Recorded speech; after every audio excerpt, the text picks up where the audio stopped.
नमस्कार दोस्तों, गार्गी क्लासेस पर आपका स्वागत है। डेट आज की 30 नवंबर 2021 और देख लेते हैं इंडियन एक्सप्रेस की इंपॉर्टेंट न्यूज़ जो अभी हम इस वीडियो में डिस्कस करेंगे।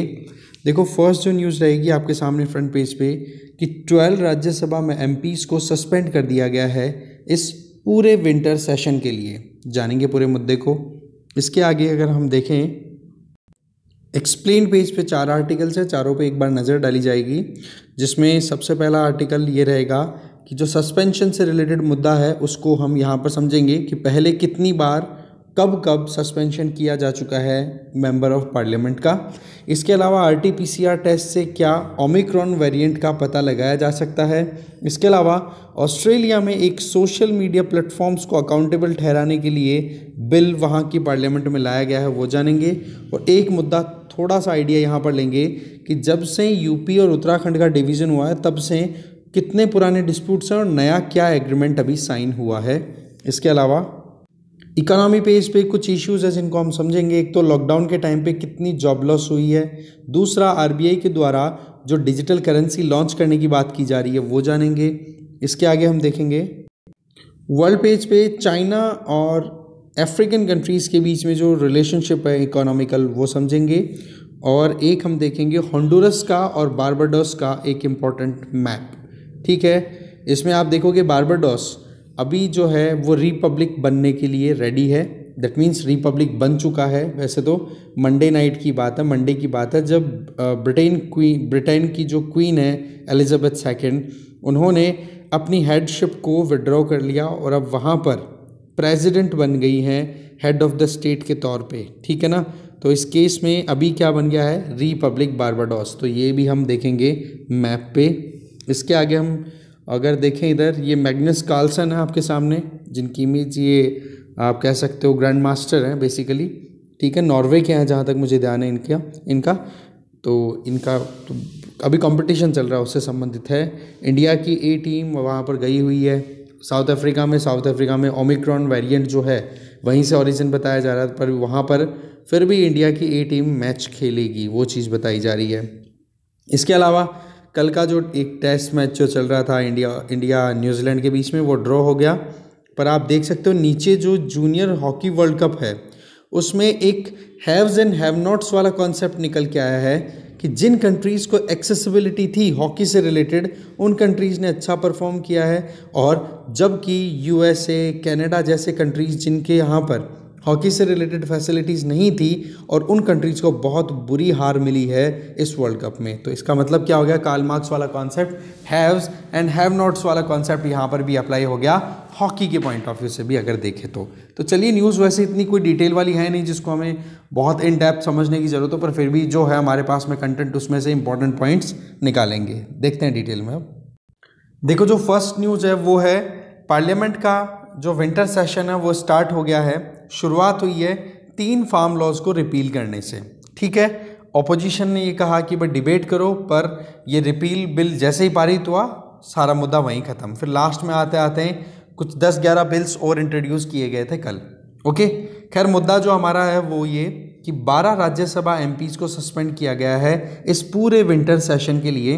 तो इसमें मुद्दा क्या है कि इन्होंने जो एक्टिविटीज़ की वो अनडेमोक्रेटिक थी, और वो एक्टिविटीज़ कब हुई थी, जब अगस्त मंथ में जब मॉनसून सेशन चल रहा था, उस सेशन की पनिशमेंट अभी इनको दी गई। और पनिशमेंट देने के लिए जो लॉ है उसकी अगर बात करें तो वो लॉ यहाँ पर दिया हुआ है, रूल 256, जो कि rule of procedure and conduct of business in Rajya Sabha. ठीक है, इसके तहत इनको सस्पेंड किया गया है। ठीक है, इसके पहले भी 13 बार इस रूल का यूज़ किया जा चुका है, जिसमें 26 मेंबर्स को सस्पेंड किया गया था। ठीक है, कब से, 1962 से लेके अभी तक। ओके, इसमें एक बार तो 2010 में 2 पार्लियामेंटेरियंस का टर्मिनेशन तक कर दिया था, उनकी मेंबरशिप तक को भी टर्मिनेट कर दिया था एक बार, तो ये नौबत आ गई थी। खैर, इसमें आप देख सकते हो मुद्दा क्या है कि ये जो रूल 256 है राज्यसभा का जो कोड ऑफ कंडक्ट है उसके बेसिस पे कि जी अगर कोई भी राज्यसभा की फंक्शनिंग को अगर अब्यूज़ करता है या प्रॉपर मैनर में काम नहीं होने देता, ऑब्स्ट्रक्ट करता है विलफुली, तो ऐसे कामों को रोकने के चलते, इस तरीके के मिसकंडक्ट के चलते उनके खिलाफ में कार्रवाई की जा सकती है। इसी के लिए रूल 256 अवेलेबल है, ठीक है, राज्यसभा में। आगे चलते हैं। अब हम आ गए एक्सप्लेन पेज पे, उसी चीज़ को कंटिन्यू करेंगे, सस्पेंशन ऑफ एमपीज को। देखो कब कहाँ एमपीज को सस्पेंशन का सामना करना पड़ा है। फिलहाल जिनका सस्पेंशन हुआ है उनका नाम आप स्क्रीन पे देख सकते हो। एक तो शांता छत्री, 1 सेकेंड, एक तो यहाँ पर आप देख सकते हो शांता छत्री, और एक डोला सेन। ये तो देखो तृणमूल कांग्रेस से बिलोंग करती है, पार्लियामेंट के बाहर प्रोटेस्ट कर रही हैं। इसके अलावा एक शिवसेना की एमपी, ठीक है, प्रियंका चतुर्वेदी, ठीक है, इन्होंने अपनी तरफ से सस्पेंशन के लिए ऑब्जेक्ट किया है। बेसिकली अलग अलग पॉलिटिकल पार्टी से बिलोंग करती है। देखो बात ऐसी है कि जो प्रिजाइडिंग ऑफिसर होते हैं, फॉर एग्जांपल अगर हम लोकसभा की बात करें तो प्रिजाइडिंग ऑफिसर वहाँ के स्पीकर हो गए, और राज्यसभा की बात करें तो प्रिजाइडिंग ऑफिसर वहाँ के चेयरमैन हो गए, जो कि हमारे गवर्नमेंट ऑफ जो आप कह सकते हो रिपब्लिक ऑफ इंडिया के वाइस प्रेसिडेंट होते हैं, ठीक है। तो कुछ लॉज हैं, कुछ रूल्स हैं जो सीधे के सीधे ये कहते हैं कि जी अगर कहीं पर भी पार्लियामेंट्री एटिकेट्स को इग्नोर किया जाता है, जो भी कोड ऑफ कंडक्ट होना चाहिए, बोलने का तरीका, अगर जैसे मान लो कि कोई एमपी ऑलरेडी स्पीच दे रहा है और स्पीच में किसी भी वजह से दूसरे जो मेंबर्स हैं वो अगर उसकी प्रोसीडिंग्स को ऑब्स्ट्रक्ट कर रहे हैं, टेप रिकॉर्डर चला रहे हैं, स्लोगन दे रहे हैं, प्रोटेस्ट कर रहे हैं, या फिर बहुत हल्ला गुल्ला मचा रहे हैं, तो उस केस में उनके खिलाफ कार्रवाई की जा सकती है, ठीक है ना। तो राज्यसभा हो या फिर लोकसभा हो, दोनों में इस तरीके की एक्टिविटीज़ को पनिश करने के लिए प्रोविजंस अवेलेबल है। जैसे कि यहाँ पर आप देख सकते हो कि 2001 में लोकसभा में एक रूल अमेंड किया गया, जिसमें ये था कि जो लोकसभा के स्पीकर हैं उसको एडिशनल पावर दी दी कि रूल 374A, जिसके तहत स्पीकर जो हैं वो अपने हिसाब से किसी भी एमपी को मैक्सिमम 5 दिन के लिए सस्पेंड कर सकते हैं, ठीक है। तो इस तरीके के प्रोविज़न लोकसभा में भी अवेलेबल हैं। राज्यसभा का रूल तो हमने देख लिया, रूल नंबर 256 अवेलेबल है, ठीक है। इसके अलावा मेन तो जो मुद्दा था वो ये कि कैसे भी करके पार्लियामेंट में जो एक कह सकते हैं कि इंडिया की सबसे बड़ी पंचायत है, वहाँ पर एमपीज़ हमारे इलेक्टेड रिप्रेजेंटेटिव इसीलिए तो बैठते हैं ना, जिससे कि वो वहाँ पर अपने ओपिनियन दे सके, पॉलिसी फार्मुलेशन में, लॉज बनने में। वहाँ पर अगर डिसरप्शन होता है तो फिर बाद में ये पनिशमेंट देने के लिए प्रिजाइडिंग ऑफिसर को पूरा पावर दिया हुआ है, ठीक है ना। इसके अलावा देखो किस तरीके से डिसरप्शंस होने की वजह से एमपीज़ का सस्पेंशन हुआ है अभी तक। तो फर्स्ट इंस्टेंस अगर देखें तो 1963 में, ठीक है, जब कुछ लोकसभा एमपीज़ ने प्रेसिडेंट सर्वपल्ली राधाकृष्णन और उस टाइम पर उनके स्टेटमेंट को, मतलब उनको इंटरप्ट किया इन शॉर्ट, ठीक है। इसके अलावा वॉकआउट करना शुरू कर दिया, बहुत सारी मतलब जो अनएक्सपेक्टेड जो थिंग्स थी वो उन्होंने की। इसके अलावा लोकसभा की बात करें तो एमपीज़ को रेप्रीमांड किया, फिर रेप्रीमांड का मतलब एक तरीके से उनको डाटा फटकारा गया। 1989 में 63 एमपीज़ को सस्पेंड किया गया लोकसभा से, ठीक है, जब वो ठक्कर कमीशन रिपोर्ट पर डिस्कशन चल रहा था। तो ऐसा कोई पहली बार नहीं है, पहले भी हो चुका है। अब यहाँ पर देखिए तो पेपर स्प्रे, दैट मीन मिर्ची का स्प्रे है ना, मिर्च, वो तक भी चलाया हुआ है। गलत उल्टे सीधे जो प्लाकार्ड्स हैं या उनको डिस्प्ले करना, जैसे पैम्पलेट्स होते हैं वो, या फिर स्लोगन देना उल्टे सीधे, इसकी वजह से पनिशमेंट बहुत एमपीज़ को मिली हुई है, ठीक है ना। तो पार्लियामेंट्री प्रिविलेजेस के बारे में एक बार आप ज़रूर पढ़ोगे ढंग से, ठीक है। आगे चलते हैं एक बार। फिर एक्सप्लेन पेज पे ही जो नेक्स्ट आर्टिकल है वो ये है कि क्या आरटी-पीसीआर टेस्ट हैं वो ओमिक्रॉन को डिटेक्ट कर सकते हैं। देखो ओमिक्रॉन को वेरिएंट ऑफ कंसर्न तो डिक्लेयर कर दिया है WHO ने, ये चीज़ तो हमें पता है, ठीक है। SARS-CoV-2 का ही एक वेरिएंट अभी, जो कि बहुत ही ज़्यादा आप कह सकते हो कि ट्रांसमिसिबिलिटी बहुत ज़्यादा है इसकी, कि मतलब जो इन्फेक्शन रेट है इसकी डेल्टा से भी ज़्यादा बताई जा रही है। म्यूटेशन भी डेल्टा वेरिएंट से बहुत ज़्यादा है। डेल्टा वेरिएंट जिसकी वजह से इंडिया में डिवास्टेशन हुआ था सेकेंड वेव के टाइम पे, ठीक है। देखो टाइमली डिटेक्शन हमेशा बहुत हेल्प करता है किसी भी बीमारी को रोकने से, फैलने से रोकने में, ठीक है। तो WHO का भी यही कहना है कि ये जो ओमिक्रॉन वेरिएंट है ना, इसका डिटेक्शन करना कि एक्यूरेट ये ओमिक्रॉन है कि नहीं वो तो पॉसिबल नहीं है, पर हाँ ये आइडिया लग जाता है कि किसी के इन्फेक्शन हुआ कि नहीं। तो उस वेरिएंट की, मतलब एक तरीके से कोरोना का इन्फेक्शन भी अगर डिटेक्ट होता है तो उससे फिर कुछ काम किया जा सकता है। और कुछ RT-PCR टेस्ट ऐसे भी हैं जो कि ओमिक्रॉन को डिटेक्ट भी कर सकते हैं। तो ये अपने आप में थोड़ा सा एक प्लस पॉइंट बताया जा रहा है। बाकी तो देखो ऐसा है, अभी तक जो कोई भी ये थे अवेलेबल जितने भी वेरिएंट्स, उसमें तो देखो उनका जेनेटिक सीक्वेंसिंग हुई है, फिर उसके बाद में पूरा डिटेल पता पड़ा है। पर कुछ RT-PCR टेस्ट ऐसे भी हैं जिनके बेसिस पे एक वायरस का पूरा एक स्ट्रेन का पता लगाया जा सकता है कि कौन से स्ट्रेन का इन्फेक्शन यहाँ पर हो रहा है। तो उसमें अभी थोड़ी बहुत ये कह सकते हैं कि एग्जिस्टिंग जो सिस्टम्स हैं ना, वो थोड़ी हेल्प कर देंगे इस ओमिक्रॉन के स्प्रेड को रोकने में। ठीक है, आगे चलते हैं। नेक्स्ट हम आ गए हैं नेक्स्ट आर्टिकल पे, holding social media platforms accountable for trolls. अब देखो ट्रोल्स का मतलब क्या होता है कि मान लो किसी भी एक इंडिविजुअल की कुछ बहुत ही इंपॉर्टेंट, बहुत ही पॉपुलर इंडिविजुअल है, ठीक है, तो उस बंदे की इज्जत खराब करने के चक्कर में कुछ लोग क्या करते हैं, उसके खिलाफ में कुछ स्टेटमेंट देना शुरू कर देते हैं, सोशल मीडिया पोस्ट डालनी शुरू कर देते हैं। अब ऐसे में क्या होता है, मानहानि हो जाती है उस इंडिविजुअल की, जिसको हम इंग्लिश में बोलेंगे डिफेमेशन। अब डिफेम अगर किसी को करना है तो सोशल मीडिया प्लेटफॉर्म तो बहुत कॉमन प्लेटफॉर्म अवेलेबल है। तो इस केस में उन सोशल मीडिया प्लेटफॉर्म्स की अकाउंटेबिलिटी सेट करने के लिए कि जी आपके प्लेटफॉर्म पर अगर कोई भी इंफॉर्मेशन कोई लोग शेयर करते हैं जिसकी वजह से किसी भी डिग्निफाइड इंडिविजुअल की रेपुटेशन को डाउन होने का कारण वो पोस्ट बनती है, तो आपकी जिम्मेदारी है कि आप उस पोस्ट को रोको या फिर आप उसके लिए अकाउंटेबिलिटी अपनी साबित करो कि हाँ जी हम जिम्मेदार हैं इस चीज़ के लिए। क्योंकि देखो वैसे सोशल मीडिया प्लेटफॉर्म्स को अगर नॉर्मली देखा जाए तो ये तो इंटरमीडियरीज हैं कि हाँ जी कोई भी इन पे शेयर करे, एक ऐसा प्लेटफॉर्म हो गया कि जहाँ पर कोई भी अपना ओपिनियन दे सकता है। पर मुद्दा यहाँ पर क्या आ गया कि एक बंदा अगर अपनी फ्रीडम ऑफ एक्सप्रेशन को अगर यूज़ करना शुरू करे तो दूसरे की फ्रीडम को ब्रीच ना करे, उसके लिए रीजनेबल रेस्ट्रिक्शंस भी तो होनी चाहिए। तो उसी पॉइंट ऑफ व्यू से अभी अलग अलग कंट्रीज़ में अलग अलग ज्यूरिसडिक्शन के अंडर में ये सोशल मीडिया प्लेटफॉर्म्स की अकाउंटेबिलिटी फिक्स करने के लिए इनको पब्लिशर कंसिडर किया जा रहा है। पब्लिशर का मतलब क्या हो गया कि इन प्लेटफॉर्म्स पर अगर कोई भी कंटेंट अगर शेयर होता है सोशल मीडिया प्लेटफॉर्म्स पर, उसके लिए जिम्मेदारी इन सोशल मीडिया प्लेटफॉर्म्स की रहेगी, चाहे वो पोस्ट कोई थर्ड पर्सन ही क्यों ना डाले। और बेसिकली सोशल मीडिया प्लेटफॉर्म पे तो हमारे जैसे थर्ड पर्सन ही पोस्ट डाला करते हैं। तो मुद्दा है वो अगर समझो तो एक इंडिविजुअल है जिसका नाम है डेलन वॉलर, ठीक है, ये बहुत सारी न्यूज़ स्टोरीज में बहुत ज़्यादा हाईलाइट रहा। तो इनके खिलाफ में जैसे सिडनी मॉर्निंग हेराल्ड है या फिर ये रैपर्ट मोर्डोश की द ऑस्ट्रेलियन करके प्लेटफॉर्म है, वहाँ पर ऐसे कुछ कमेंट और इस तरीके से स्टेटमेंट्स आने लग गए जो इनको ट्रोल कर रहे थे, इनके खिलाफ में ऐसी स्टेटमेंट दे रहे थे उल्टे सीधे, जिससे कि इनको डिफेमेशन का सामना करना पड़ रहा है, इनकी मानहानि हुई।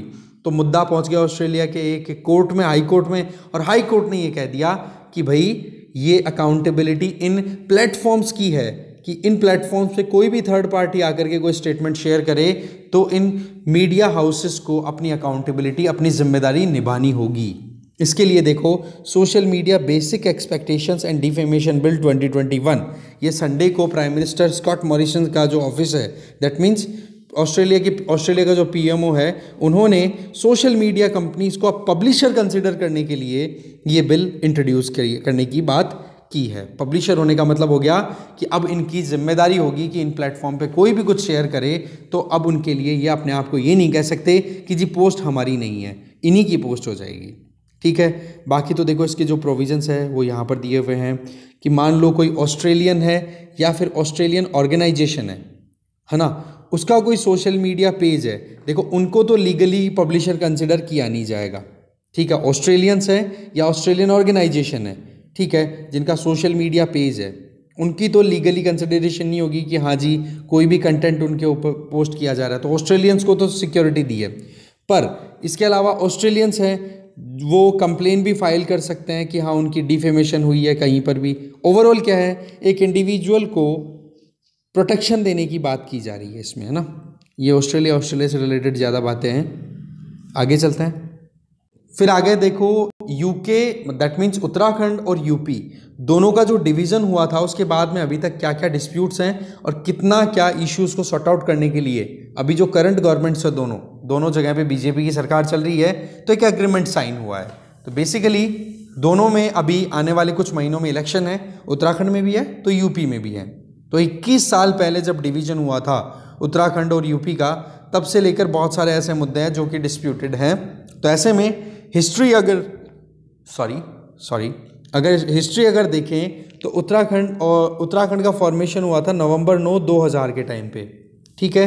तो उस टाइम से लेकर अभी तक बहुत सारे ऐसे मुद्दे हैं जो कि इरिगेशन से रिलेटेड है, ट्रांसपोर्ट से रिलेटेड है, housing, forest, food and civil supplies और टूरिज्म डिपार्टमेंट, इनसे रिलेटेड बहुत सारे मुद्दे ऐसे हैं जो कि मान लो कि कुछ मुद्दे इस तरीके से हैं कि फिजिकली लोकेटेड तो वो उत्तराखंड में है पर उन पे एडमिनिस्ट्रेटिव कंट्रोल यूपी का है, फिजिकली लोकेटेड यूपी में है बट एडमिनिस्ट्रेटिव कंट्रोल उन पे यूके का है, उत्तराखंड का है, ठीक है ना।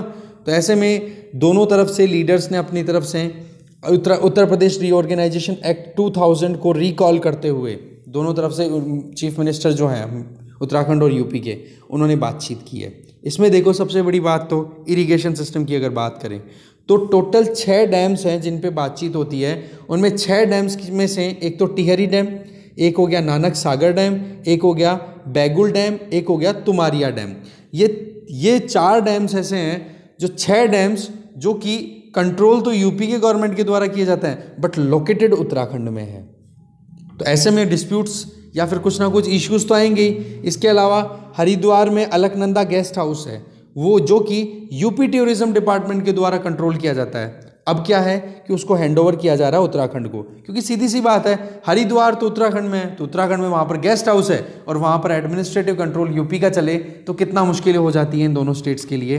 तो ये सेटलमेंट है। तो दोनों स्टेट्स में देखो अलग अलग जो सक्सेसिव गवर्नमेंट्स आई उन्होंने इन इश्यूज़ को सॉर्ट आउट करने की कोशिश की, चाहे वो चीफ मिनिस्टर्स हों, दूसरे मिनिस्टर्स हों या ब्यूरोक्रेटिक लेवल पर बात की जाए, ठीक है। इसी चीज़ को लेकर के अभी एक एग्रीमेंट और साइन हुआ है जिसमें ज़मीनों का सेटलमेंट भी बताया गया है, बिल्डिंग्स भी है 1700 से ज़्यादा, उनका सेटलमेंट बताया गया है। ये है पूरा मुद्दा।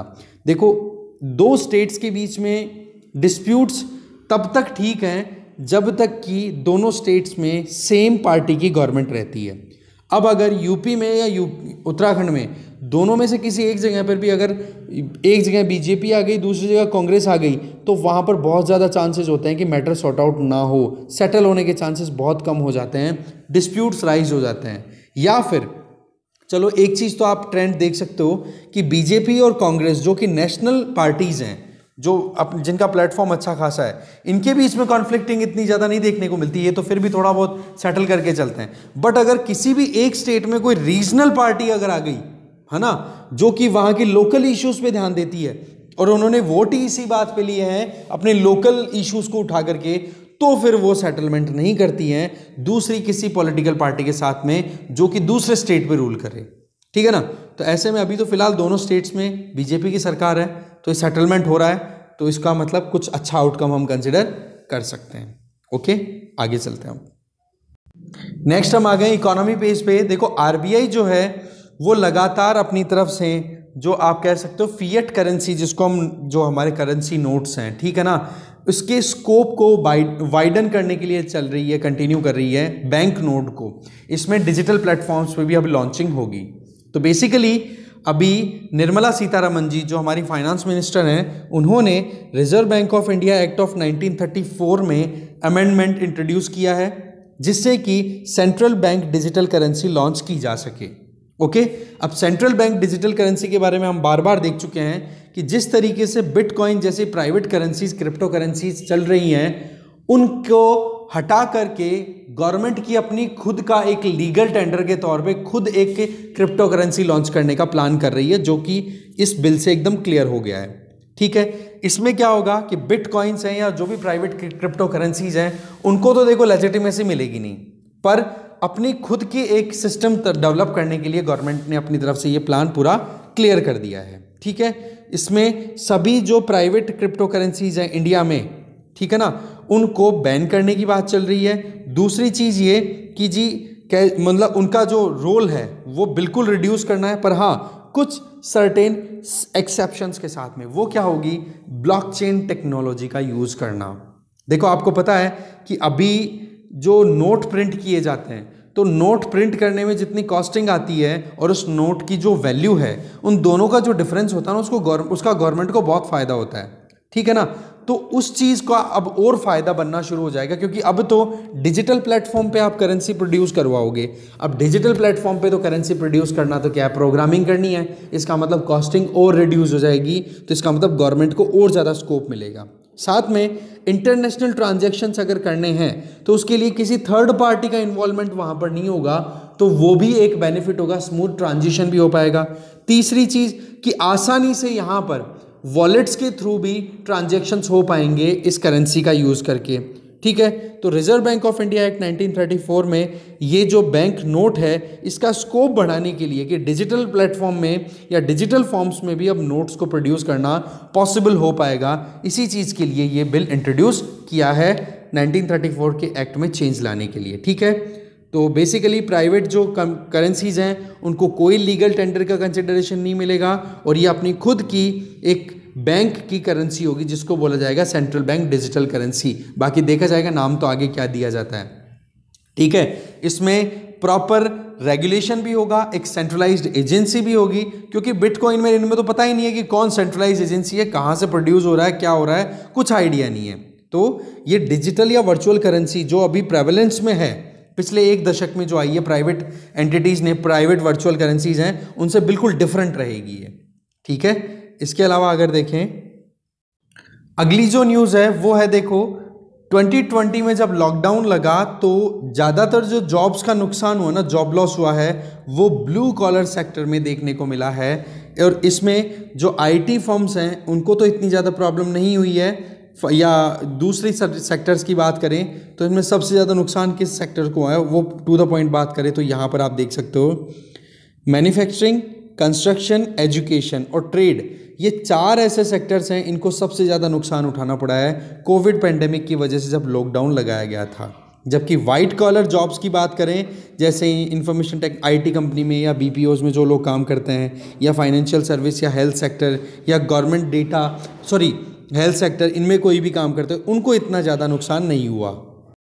बाकी अगर माइन्यूटली अगर इस डेटा को देखें तो ये देखो रिसर्च की गई है all India quarterly establishment based employment survey. इसमें मैन्युफैक्चरिंग में लगभग 14.2 लाख जॉब्स का लॉस हुआ प्री लॉकडाउन मार्च 2020 से लेकर के 1 जुलाई 2020 के बीच में। तो पॉइंट क्या है, ये बीच का बहुत ज़्यादा ये लॉकडाउन का इम्पैक्ट ही मेनली बताया जा रहा है, ठीक है। जॉब लॉस में मेल्स के कंपैरिजन में फीमेल्स पे भी इम्पैक्ट ज़्यादा देखने को मिला है, ये भी इसमें बताया जा रहा है, ठीक है।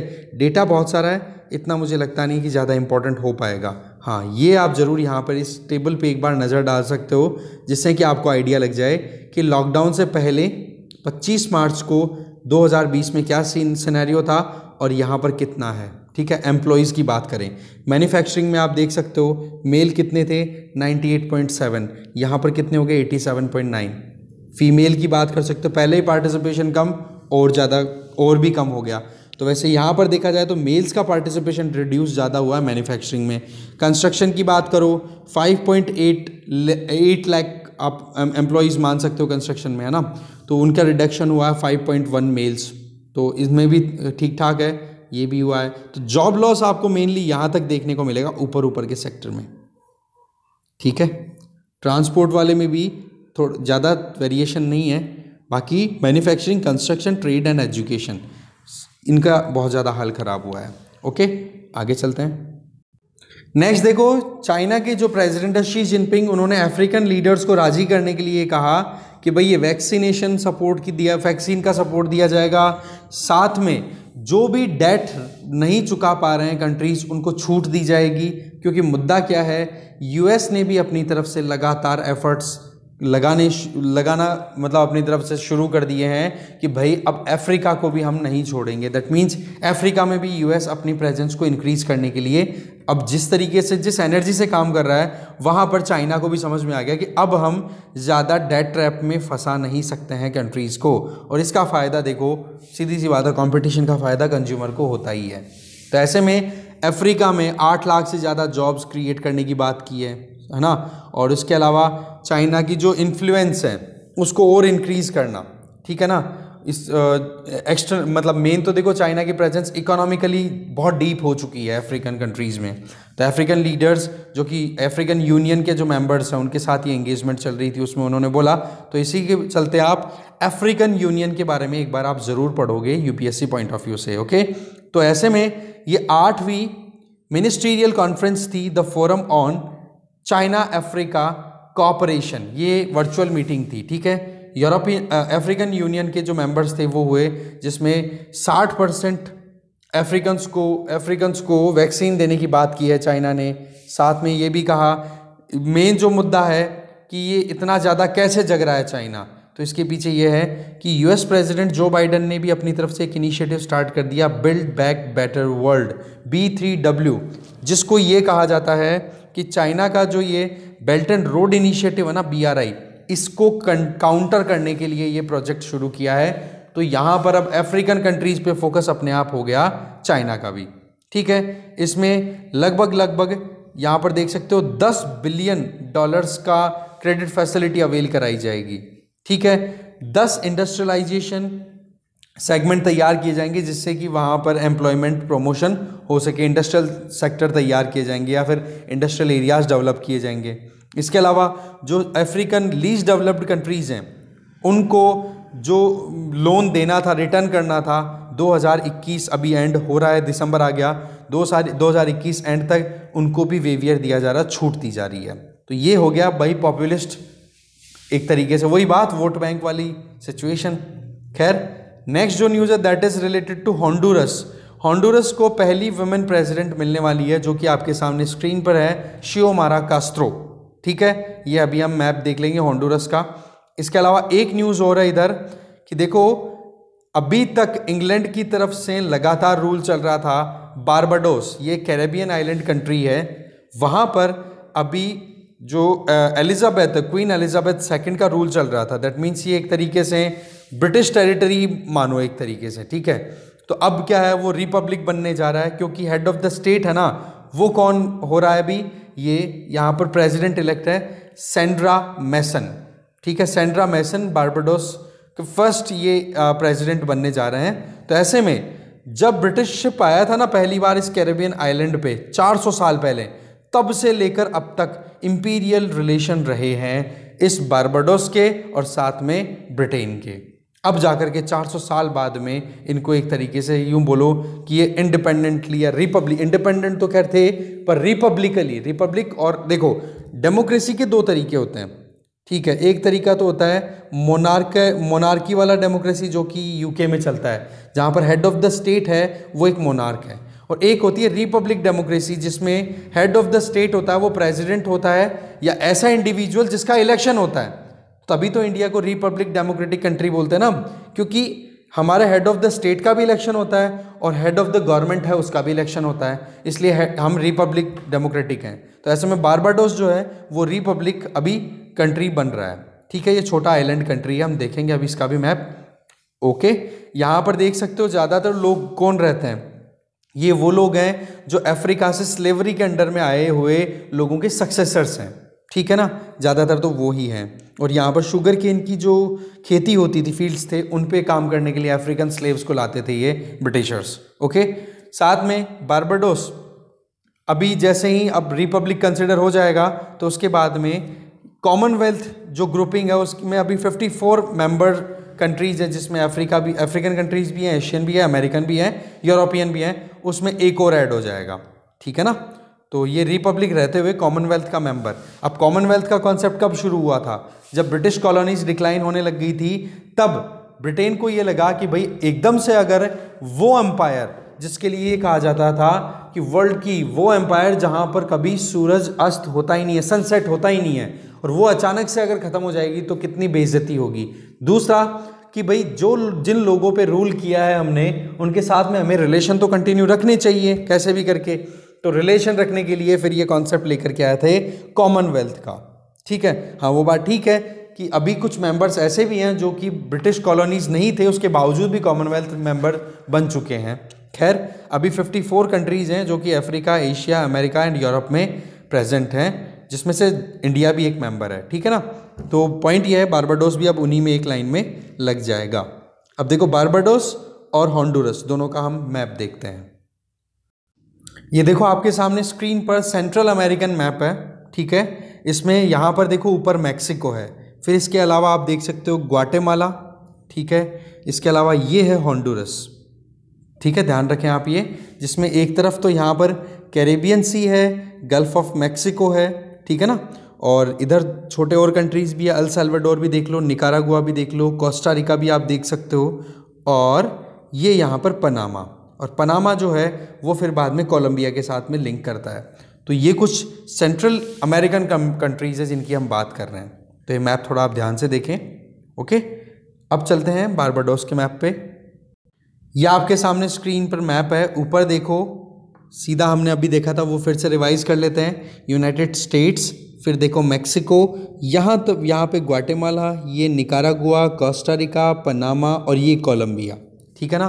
तो इस तरीके से लिंकिंग हो गई। चलो अब यहाँ पर ये देखो, ये है कैरेबियन आइलैंड्स और उनमें है ये बारबाडोस, ठीक है। इसके नीचे भी आप देख सकते हो Venezuela, Guyana, Suriname, French Guinea, ठीक है, फ्रेंच गुयाना, ये अलग अलग कंट्रीज़ और हैं जो कि साउथ अमेरिकन कंट्रीज़ हैं। इसके अलावा बारबाडोस के पास में इधर देख सकते हो डोमिनिका रिपब्लिक और ये क्यूबन क्राइसिस के बारे में आपने ज़रूर पढ़ा होगा, जो 12th क्लास की वर्ल्ड पॉलिटिक्स वाली बुक है, कंटेम्प्रेरी वर्ल्ड पॉलिटिक्स, ठीक है जी। तो ये इधर अटलांटिक ओशन है, ये इधर कैरेबियन सी आ गया और ये गल्फ ऑफ मैक्सिको। ग्वाटेमाला की अगर बात हम करें तो यहाँ पे मैंने बताया था कैरेबियन सी इधर आ गया और इधर ऊपर की तरफ आ गया क्या, गल्फ ऑफ मैक्सिको, और इधर आ गया ये पैसिफिक ओशन, ये इधर आप देख सकते हो गल्फ ऑफ कैलिफोर्निया, ठीक है जी। तो इस डिस्कशन में जो भी डिटेल थी उनको हम एडिशनली थोड़ा और समझने की कोशिश की, और जो चीज़ें मैंने आपको बताई है ना उनके बारे में आप ज़रूर पढ़ोगे, okay. Thank you very much for watching this video.